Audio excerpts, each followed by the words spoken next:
ಸನ್ಮಾನ್ಯ ನೂತನವಾಗಿ ತಾಲೂಕು ಆಗಮಿಸಿರ್ತಕ್ಕಂಥ ಶ್ರೀಮತಿ ಶಾಸಕರಾಗಿರ್ತಕ್ಕಂಥ ಗೀತಾ ಮ್ಯಾಮ್ ಅವರೇ, ಹಾಗೂ ಕನ್ನಡ ಮತ್ತು ಸಂಸ್ಕೃತಿ ಇಲಾಖೆಯ ನಮ್ಮ ನೆಚ್ಚಿನ ಅಧಿಕಾರಿ ಆಗಿರ್ತಕ್ಕಂಥ ವಿಜಯಲಕ್ಷ್ಮಿ ಮ್ಯಾಮ್ ಅವರೇ, ಹಾಗೂ ನಮ್ಮ ನೆಚ್ಚಿನ ಕೋಲಾರ ಲೋಕಸಭಾ ಸದಸ್ಯರಾಗಿರ್ತಕ್ಕಂಥ ಮಧೇಶ್ ಬಾಬು ಸರ್ ಅವರೇ, ನಾಗರಾಜ್ ಸರ್ ಅವರೇ, ಶ್ಯಾಮಣ್ ಸರ್ ಅವರೇ, ವೇದಿಕೆ ಮೇಲೆ ಆಸೀನರಾಗಿರ್ತಕ್ಕಂಥ ಎಲ್ಲ ನನ್ನ ಕನ್ನಡ ಕಣ್ಮಣಿಗಳಿಗೆ ಮತ್ತು ನಾಯಕರಿಗೆ ನಮಸ್ಕರಿಸುತ್ತೆ. ಇವತ್ತು ఎక్కువ ನಮ್ಮ ಅದೃಷ್ಟ ಸರಿಯಿಲ್ಲ ಅಂತ ಕಾಣಿಸುತ್ತೆ. ಇವತ್ತು ದಿವಸ ದೊಡ್ಡ ವೇದಿಕೆಯನ್ನು ಸಾಯಂಕಾಲ ರಸಮಂಜರಿ ಕಾರ್ಯಕ್ರಮನ ಕ್ಯಾನ್ಸಲ್ ಮಾಡಿದ್ವಿ. ಇವತ್ತು ಕನ್ನಡ ರಾಜ್ಯೋತ್ಸವವನ್ನು ಗಡಿನಾಡು ಭಾಗದಲ್ಲಿ ನಮ್ಮದೇ ಆದಂಥ ಶೈಲಿಯಲ್ಲಿ 2ನೇ ಕನ್ನಡ ರಾಜ್ಯೋತ್ಸವವನ್ನು ವಿಜೃಂಭಣೆಯಿಂದ ಆಚರಣೆ ಮಾಡ್ತಾ ಇದ್ವಿ.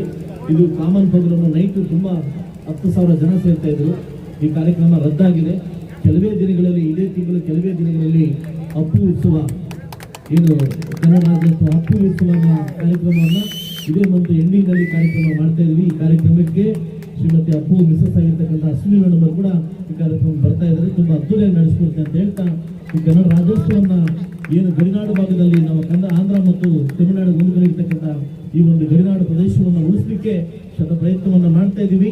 ಕನ್ನಡ ಮುಚ್ಚುವ ಶಾಲೆಗಳನ್ನು 86 ಶಾಲೆಗಳನ್ನು ಹೇಗೆ ಪರಿವರ್ತನೆ ಮಾಡಬೇಕಾದ್ರೆ ಹೇಗೆ ಅದು ಉಳಿಸ್ಕೋಬೇಕನ್ನೋದನ್ನು ಸೆಷನಲ್ಲಿ ಮಾತಾಡೋ ಮುಖಾಂತರವಾಗಿ ಕನ್ನಡ ಶಾಲೆಯನ್ನು ಉಳಿಸ್ಕೊಂಡಿದ್ದೀವಿ ಅಂತ ಹೇಳ್ತಾ, ಈ ಕನ್ನಡ ರಾಜ್ಯೋತ್ಸವನ ವಿಜೃಂಭಣೆಯಿಂದ ಪಾಪ ಅವರದೇ 15 ದಿವಸಗಳಿಂದ ಎಲ್ಲ ಕೆಲಸ ಕಾರ್ಯಗಳನ್ನು ಬಿಟ್ಟು ಎಲ್ಲ ಮಾಡತಕ್ಕಂಥ ಎಲ್ಲ ನನ್ನ ಸಂಘಟನೆಗಾರರಿಗೂ ನಾನು ನಮಸ್ಕರಿಸುತ್ತಾ, ಮುಂದಿನ ದಿವಸದಲ್ಲಿ ದೊಡ್ಡ ಮಟ್ಟಿಗೆ ರಾಜ್ಯೋತ್ಸವವನ್ನು ಮಾಡೋಣ. ಇವತ್ತು ಮಳೆ ಬರಲಿ, ರೈತರು ಚೆನ್ನಾಗಿರಲಿ. ಈಗ ಮಳೆ ಬಂದರೆ ಮಾತ್ರ ನನ್ನ ತಾಲೂಕು ಚೆನ್ನಾಗಾಗಲಿಕ್ಕೆ ಸಾಧ್ಯ ಅಂತ ಹೇಳ್ತಾ, ಯಾವುದೇ ವ್ಯಕ್ತಿ ದೊಡ್ಡವರಲ್ಲ, ಅವನ ಇರ್ತಕ್ಕಂಥ ವೃತ್ತಿ ದೊಡ್ಡದು. ಆ ವೃತ್ತಿಗೆ ನಾವು ಅವನು ರೆಸ್ಪೆಕ್ಟ್ ಕೊಡಬೇಕಾಗುತ್ತೆ.